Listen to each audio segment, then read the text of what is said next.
Hello, this is Phil McNally with ArtSpeak, and I want to welcome you to another episode of Ian Roberts.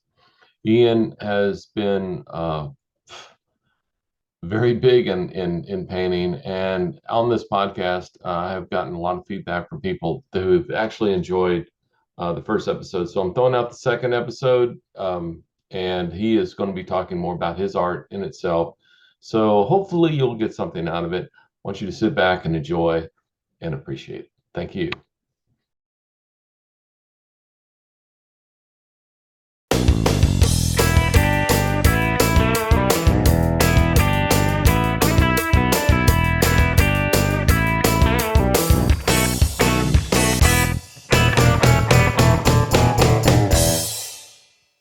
Well, let's talk about you just for a minute, since we're kind of talking about it, painters and artists and stuff. I mean, you're now leaving the video side and you are going into your own, habitat in a way, saying, "Okay, I'm going to go out here and I'm going to create." And I said, and based upon what I'm seeing on the background there, all over the board, you're in the more the graphical side of things as far as this is kind of where you want to go and head into. I mean, No, this books is where and I've things. been. So here's the thing.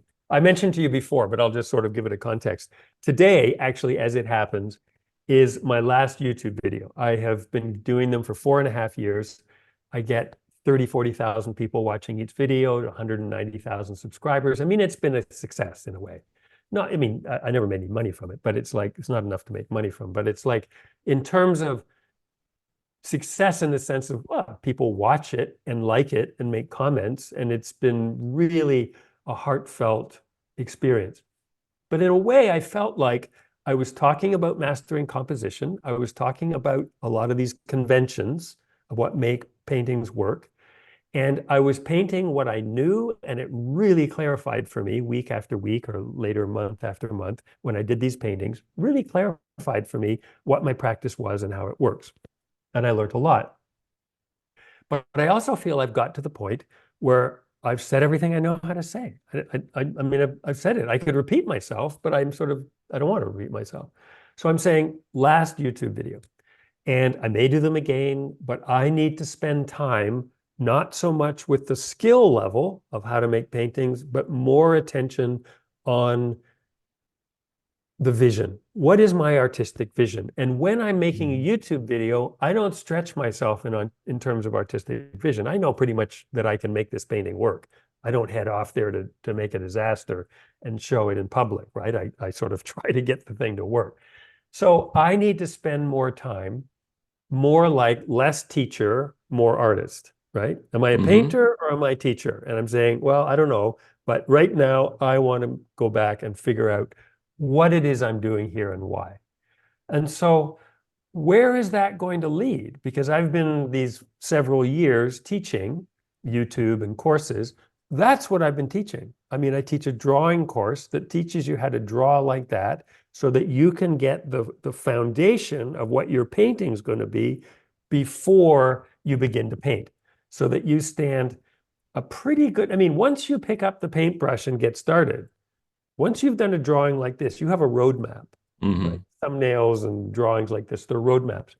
But once you pick up the brush with that roadmap, you're like a jazz musician, right? Jazz musician starts with a standard. You think of John Coltrane and My Mm-hmm. Favorite Things. The first time they go through the whole thing, Julie Andrews could be singing there. It's just so beautiful. And then he starts improvising off that structure. And Mm-hmm. he does what John Coltrane does, and then he comes back to that structure. They're all variations on that structure. It's not he's just taking off. It all riffs off that structure and comes back.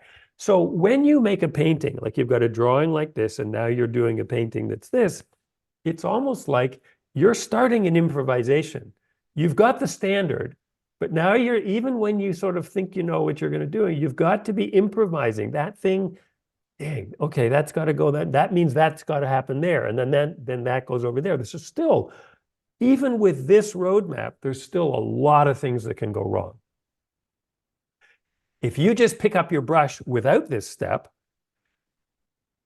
you can go so off the rails that halfway through Right. your painting, you're like, I don't know what to do. I'm lost.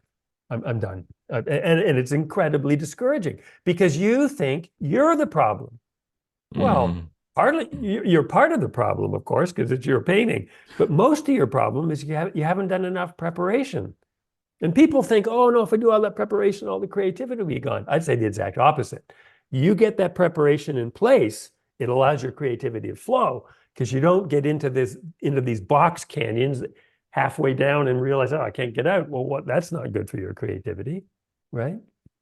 And if you It, look at like all the paintings we were talking about, Titian and Caravaggio and everybody like that, they all did careful studies in advance. I mean, it's overdone, I would say, but the French academic tradition was to do a grisaille, and meaning you're right. gray meaning gray. You do the whole Right. painting in black and white Right. because the compositional structure, these are complex multi-figure paintings. These aren't just Hmm. little plein air paintings or anything. And once they got that working, then they add the color. The color. Well, that's a little, for most of us, a little bit too much. And that's just not the kind of creativity that we want to engage in. We want it to be fresher than that. Um, but I'm just saying, there is a lot of preparation that goes into painting. And the more you can think about some of the things that could go wrong and solve them before you begin, you get a higher success rate. When you get a higher success rate, then you want to go back and do it again. It feeds on itself. Yeah, and I think that's where most people think, again, back to the learn this in 7 days kind of scenario, that a lot of people think, okay, that's all I need to know. And and you said it's, and I agree, it's endless. You will keep on learning and learning and learning. And the mode is you will get better if you keep learning and learning and learning, and consistency, and keep. When you talk about that idea of 7 days, it, it's like a diet program. Someone wants to lose weight, Yeah, right? that's true. And they've tried 8 different diets. And now this person's promising this diet, 7 days, you'll lose 10 pounds or something like that.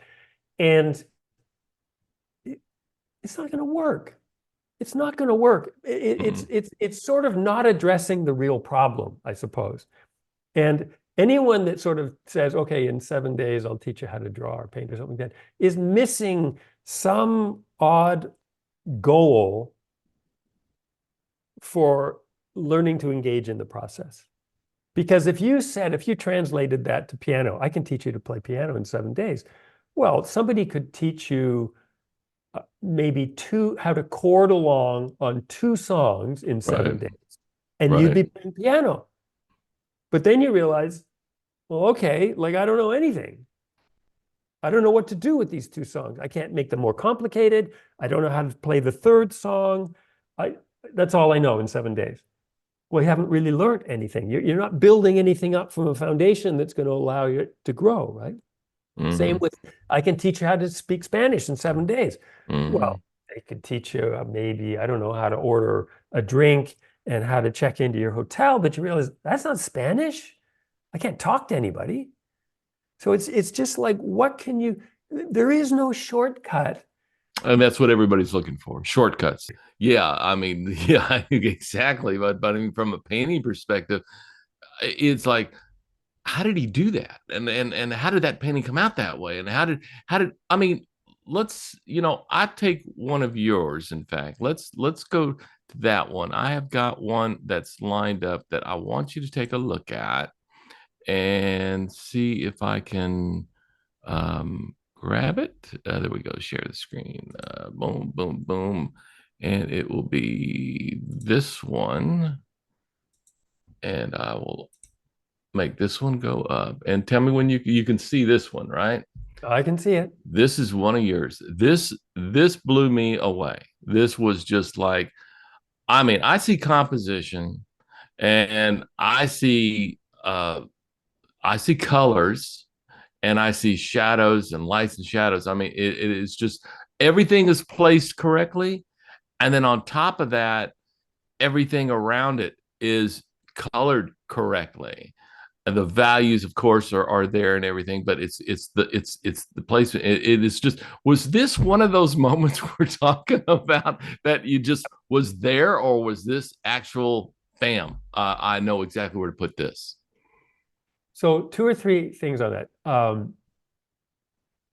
You weren't the only one that liked this particular painting because Risley, the people that make the big coffee table books, was doing a book on California coastal paintings, and they had paintings from all the, great impressionist California impressionists from the 20s and the 30s and the 40s, and they had all, maybe 150 or 200 contemporary uh well, actually people from all over, but they were painting the coast of California.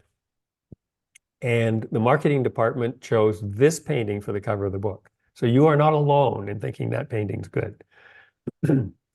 And again, I would say when I look at that painting, there's parts of it, I don't know how I did it. That's what I Hmm. mean. It's like, I don't know where it came from. I can tell you there were certain, I had a photograph that I worked from. If I showed you the photograph, you think, from that? You got that from that? I uh, mean, it looks like the photograph looks like it's in black and white compared to this. The thing that I did is the lighting was about the same. It was late evening light or late afternoon light. And the colors are obviously nothing like this. I mean, the values, if we're taking color, right? Color has right. three main components: hue, value, and intensity. Temperature obviously being a subset in there, but not of those three. And I'm keeping the hue about the same. Those orange grasses were orangish, right? The yellow field was yellowish. The blue water was bluish. But I have cranked the intensity. Hmm. It's more intense. Now, I've kind of done it in a consistent way so that that whole thing works together. Because if you do it in an inconsistent way, it all starts to jar against, Right. Right. right? The Yes. compositional structure of the vertical into the composition and the horizontal leading back to there. Well, I mean, the structure is really strong, right? That road and then the bay, that's Tomales Bay and Point Reyes. That horizontal structure there is a powerful kind of cementing element in the whole picture. I mean, I was working for a while in this way. I did maybe, I don't know, a dozen paintings. There's 36 by 36, about a dozen paintings around this size, 36 by 36, 30 by 40. And they were all this kind of cranked intensity thing. And then for some reason I stopped. And I don't know why I started. I don't know why I started particularly, and I don't know why I stopped. It was just for a period, that's what I did. It's a bit inexplicable. I don't know. These were easy paintings to sell. Absolutely. I mean, this just it just boggles my mind looking at this. I mean, and that's why I kind of question it. Were as an artist, were you did you have this all in your head as you were putting it in? Um, the colors are going to be this, or let's say the colors over on this side, we're going to stay this way, and I'm going to make sure that this color is this way.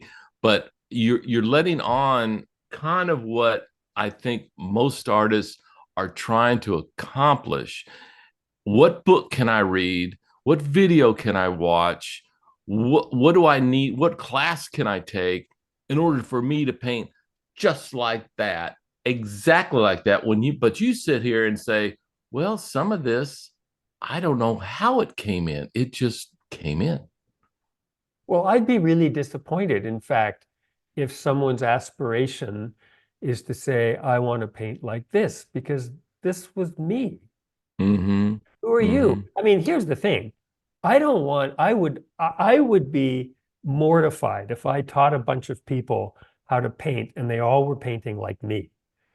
I am fascinated by what you have to say. I mean, the skill level might be less, perhaps. I mean, if you were a student, taking one of my courses, but I am more fascinated. And one of the things that I do, like the 30-day challenge, which I think I mentioned, is like what simple, mundane things is in you are in your world that you can do a drawing of that let me say, oh, I see what you saw. That's fascinating. It's not some large, grandiose drawing of something complicated, of what have you seen that's small and engaging? Because we're only talking about making drawings this big, right? We're not talking Right. about big paintings. And one of the things, good things about drawing like this is it forces you to think about less of the detail because you get a ton of detail on a drawing that big, it just starts to look ridiculous, right? You've got to be Well, thinking about the you big picture. you talk about, yeah, detail is one thing we could talk about, but you talk about something else here, and that's creativity. And it's the creative process within each artist. And when artists who are trying to become artists are being taught by other artists, um, I have a feeling, and I've gone through this a little bit. I've taken 2 years out to actually go through video YouTubes and courses and stuff, and I've come to notice that some of these teachers, they're not teaching the creativity. They're teaching the fundamental, the process, and everything, but it's their fundamental. It's sometimes it is the conventional, but it is still theirs, and it's still sometimes their process. And these students are all around them replicating, Right. and we're lost in that replication to say, how do I get from the replication side to the creativity side at that level or higher? And that's those processes that they say are sometimes inexplicable, to say, how did I create that? How did that occur? And the thing about it is, I think somebody said, some great artist said, something like, you put a painting out in front of a famous painting. You've done a famous painting. Now you go paint that again, and 99% of the time, it ain't gonna happen. You ain't gonna get it I this would time. hate to have that one you just showed there. I'd hate to have to paint that again. I have no idea how I'd do that. No idea. I mean, Okay, I'm not to say that I couldn't do something, obviously, but the kind of magic that felt it was happening, that was just right. this idea led to that idea, led to that idea. I couldn't replicate it. And so actually the idea of painting it again would feel kind of, I don't know, diminished, I think. It wouldn't be fun. So tell me about this one, because this one is another one, again, for people who don't know Ian Roberts, his shadows and his darks and his shadows. I mean, he just plays with light. Just tremendous. I enjoy this one as well. Well, this is an interesting one in the sense that I seem to remember it's maybe 20, I'm going to say 2024, 1824. I can't remember the size. But look at the bottom right. I mean, that's just thinned out paint Right, stand up rubbed in paint. there with a 2-inch house painting brush, right? Yeah. And all that stuff and trees over in the middle right. It's very, very simple what's going on. If I showed you the photograph, you'd say, you got that out of that? There was like about 16 little road signs up both sides of the road Oh, and little really? road signs everywhere and little telephone poles and little things like where the bridge is, there was little fence posts up both sides. It was just like filled with detail. And I don't know if you can see it, but on the left-hand side, about a quarter of the way in the middle, you see those kind of little vertical lines that are going in there? See that little, These in here. no, a little higher, little higher, little higher, right there. These. Yeah, These. yeah. That's from, I just went in and you can see some up over on the right-hand side too. I went Mm-hmm. in there with really loose paint. It was just, no, way up there on the top right, just, it doesn't matter. But anyway, I went in there with big Oh, yeah, I see it here. washes of paint. You're right there, right? Those are just the places where those big washes of paint are dribbling down and leaving this kind of dribble stuff, right? Really? It's going all over the place right there in that left-hand side. The paint was really thin. And then I go in with the thicker paint where the shadows are, and particularly where the light is, to just nail it in the simplest way I can in terms of what I'm looking at is what is the shadow, what is the light, what is the dark. And a big part of it, like the last painting you showed, is the color temperature. I mean, look at Mm-hmm. how blue those Mm-hmm. shadows are. Look at the contrast. Mm-hmm. Just Mm-hmm. using mixed up dirt in some Mm-hmm. oil. to try to replicate the three-dimensional beauty and existence of a sun shining on a three-dimensional world. You've got very limited tools to Mm. pull out what nature's doing and try to put it with some ground up dirt and oil some pig hair onto a piece of canvas. I mean, it's a very limited way of translating the world. So you need to make maximum use of the few tools you have. So you've got light and dark, you've got design and structure, and in a case like this, you've got color temperature. Now, if you don't push the color temperature, like you look at the temperature shift on the road between the shadow and the road where the sun's shining, there's a very strong temperature shift there. You can see in some Mm. places I have pure blue practically, and then this kind of ochre orange color. That allows us to see, oh, sunshine. They're all symbols, right? You're kind of using these symbols to translate the world into this thing that nature's doing so easily. And we're Right. having to use these few tools in order to pull it off. You said something in your book that just caught me from a word scenario. Is that do not basically you were I don't know if this is not exactly what you said, but this is the impression I got from it is that do not use pigments out of the tube. Uh, you use the word neutralize those with white or something in order to make it more of what it actually is. Because if you use just right out of a tube, it will never show true landscape painting. It Well, shouldn't let's structure. take the example of green, because lots of people don't paint green particularly well because they take, I don't know, phthalo green or sap green or something out of the tube and they mix it with a little yellow or something, and it just looks toxic. It's so harsh, right? It's raw and harsh. And so that idea of neutralizing a color, you mix red or ochre or purple or whatever with it, and you start bringing it down. If you look at that Mm, painting, we don't have to go back and go to it, but if you look at that painting, those greens are hardly green at all, right? They're way, way, way toned down, but we read them yeah, as green entirely, right? exactly. We completely read them as green. I remember seeing this painting one time by this guy, and he'd painted a red barn. It was a painting done like in the 20s or something. He painted this red barn in the sunlight, brilliant red. But his trees were kind of a dark orange color because it's the only way. The trees would have been bright green, but that red would have contrasted so dramatically with the green, it would have Mm. just pulled the painting apart. We would have been overwhelmed by the contrasts of the green and the red.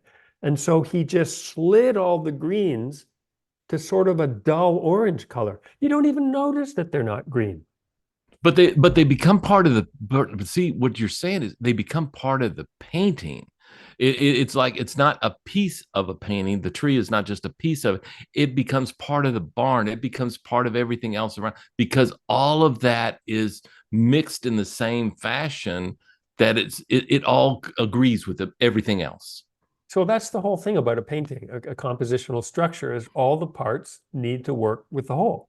Hmm. And so you might paint a fantastic red barn, and you love your red barn, and then you just get on with the trees. And by the time you're finished, you can't even see the red barn because you're so Exactly. distracted by the trees and Right. barren. It doesn't look work.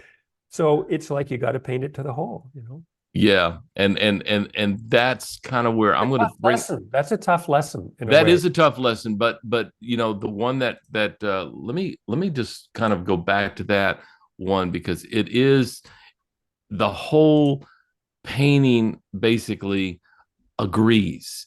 There isn't anything in this painting that I can see that just stands out so alone by itself that you can depict. They all agree with each other. Every tree agrees with each other. The shadows even agree with the light. I mean, it's all a certain tone that's there. It's not the color that I'm necessarily talking about. It's the tone value. I guess I'm not sure how you would word that, but it's all tells a story as one, not as individuals. Yeah, well, yeah, thanks. But I think that's quite true. I mean, that's what a good composition is doing. You're not letting any part override the whole. Even though there might be some part that you just love, it doesn't fit into the big picture of what you're trying to do. And so it has to go. Tell me about this one. This one, I'm going to throw something at you real quick here. I want your opinion. But I, I've who's this? Who is this? I can't tell you the authors of these two paintings. I'm sorry, I didn't get the name. But what struck me was I'm going through Pinterest, and they came across, and I'm saying, okay, I'm an impressionist painter. So the one on the left is a beautiful painting, and it shows impressionism and the colors there and everything else. And we do have, compared to the one on the right, more detail on the left and just a splotches of paint on the right. And I'm trying to figure this one out as far as the types of painters that are out there. Thinking that this would be a pretty good example. I mean, could a painter who paints like on the left actually paint like on the right? Well, I can't. I mean, I would say, I see. I quite like the painting on the right. Oh, I do Um, too. I do too. the problem I find with a little bit is I feel it's kind of trapped a little vertically. Like I wish there was a little bit more room on both sides to kind of get the sense of it. Mm-hmm. Um, but what I'm actually looking at, I really like it. Now, I, what am I trying to say? There's an interesting thing you're getting at here, and it's we are who we are. And if you decide that, okay, I am going to copy, let's say you really like this painter on the left, and you say, I really want to paint like this painter on the left. And so you look at their book, maybe they've got a book, and you start copying their paintings as much as you possibly can, and you get better and better. It's a little bit like last year, I was at this concert. It was an Eagles cover band. Okay. And they were really good. And the Eagles songs are kind of really good for that kind of cover band because it's just they're all contained and we know them well and we can kind of clap along, right? But the thing that was a little sad about it is you could tell these guys were honing their craft at getting better at somebody Mm-hmm. else's creative practice. Right. Right. Better and better at honing somebody else's creative practice until maybe they're indistinguishable. And then you're thinking, but what have you accomplished? It's kind of sad. So just taking this person on the left and let's say they had a book and there's 30 paintings in there and just copying until you could do it just as well. Those 30 paintings, you couldn't go out and do one of your own because, well, I don't know, that would be too hard. I'm just going to keep copying these until they're perfect. Well, that would be a path, but it would be sort of a sad path in a way. The person on the left might be saying, I want to paint more like the person on the right. Actually, Mm-hmm. that's the direction I want to go with my painting. Right.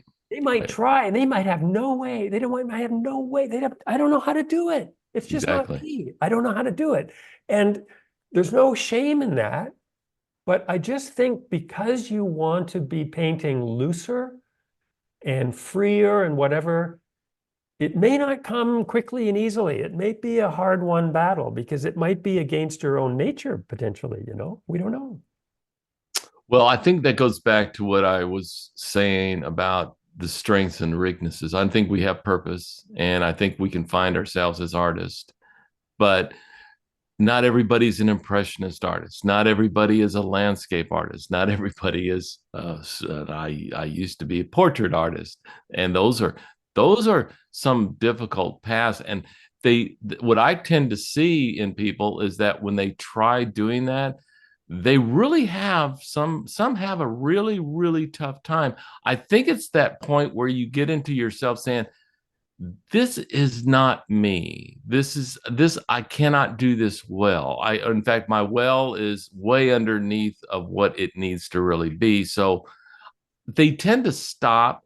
They know, I'm sorry, they tend to keep on going and keep on trying, where I would say it's best just to stop and go off and get back onto your strengths and let that carry you on. But I find the people who have these strengths, they get bored with it. They get bored Yeah. with it. I can only do a bird, and I do hundreds of birds, and I'm tired of freaking. But you do them so freaking well. I don't care. I'm tired of them. Well, the thing that I think when I think of it is like I draw the figure pretty well. I mean, I spent a year in Florence and I did spend a lot of time working on the figure that year. I draw the figure pretty well. I'm not great at portraits. I'm okay, but if I wanted to get better at portraits, I would just have to really crank at it. I would really have to focus on it. And I may do that because I'm really sort of fascinated by it. But it's just because you you know, I guess what I'm addressing is your point of if you want to do something and it means a lot to you, and you go down that road and you find you're not very good, are you going to just keep going at it until you get good, or are you going to realize fairly quickly that you should stay with what you're good at? Well, I don't know how you answer that question except with a deep personal look at yourself, because there isn't Right. a right or wrong answer, right? Right. Sometimes there is. So I mean, you look at America's Got Talent. I mean, here the person thinks that they can get out there and sing like a ballerina, whatever, just beautiful singing, and they get out there and all the judges hit their buttons and say, "You just cannot sing." Period. Well, no, it's true. Everybody does need a wake-up call, perhaps. But um, no, it's a good point. I mean, I don't know the answer to that. I mean, would it be why? I mean, I could show you some portraits where you'd say, all right, so you're good enough that it's maybe worth spending some time thinking about. Right. Hmm. It's not a disaster. I know people better than you, but I think maybe you could get better. Maybe I won't sort of trash what you're doing yet. Um, but the difference between doing landscape and portrait is like we know the face so well. You make Oh, any kind of absolutely. mistake on a face, we know Absolutely. exactly what's wrong. And even if you don't know anything about art, you realize something weird here. But Hmm. landscape, it's like the tree's 50 feet high, the tree's 30 feet high. Well, it doesn't even matter. Either way, we don't know. We just put it in, right? There's so much room there's certain conventions you can't get wrong. How things are moving back into space, if you confuse the viewer that way, then you've lost us. But there's a few conventions you've got to get nailed down, but there's also a lot of room for interpretation. Well, this is Phil McNally again, and I appreciate you looking at Ian Roberts Part Two.